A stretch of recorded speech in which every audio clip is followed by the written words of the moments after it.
Bonjour, bonjour. Nous sommes à une nouvelle journée de challenge, un pas après l'autre, depuis la création divine. Nous vivons dans une chambre. La Terre, c'est une habitation qui a une seule pièce. Elle est énorme, donc on ne se rend pas compte, mais c'est une seule pièce. En plus à cela, imaginez que cette pièce, c'est comme un canoë. Dans un canoë, c'est celui qui est tout derrière qui va donner la direction au canoë, qui va donner aussi la propulsion. Celui qui est devant va pouvoir utiliser beaucoup de force, faire donc beaucoup d'efforts.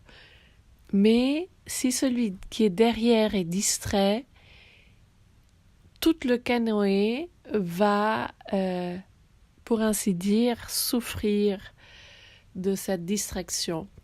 Dans les cultures ancestrales initiatiques, dès que la pourriture entrait dans leur société, tout le monde se réunissait pour trouver une solution. Parce qu'ils savaient que dès que la pourriture entre et on ne l'arrête pas, elle va s'insérer dans la conscience de tout le monde comme un virus.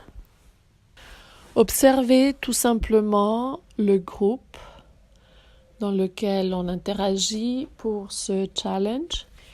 Il y a une personne qui a commencé à écrire 2 mains à chaque fois, à chaque challenge.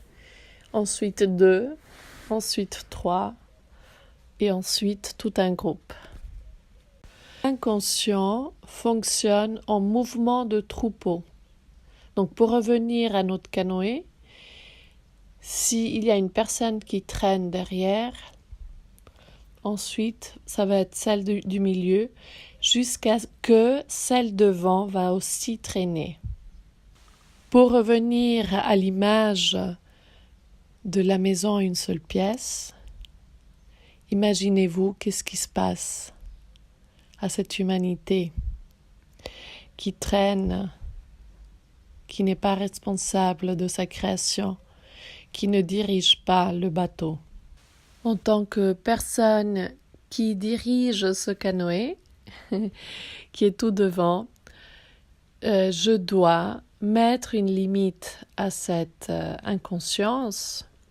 Donc à partir de maintenant, pour que le jeu du challenge soit maintenu, soit respecté, celui qui écrit 2 mains devra témoigner pour pas être sorti du chat, devra témoigner, donc écrire comme quoi il a réalisé le challenge du jour précédent.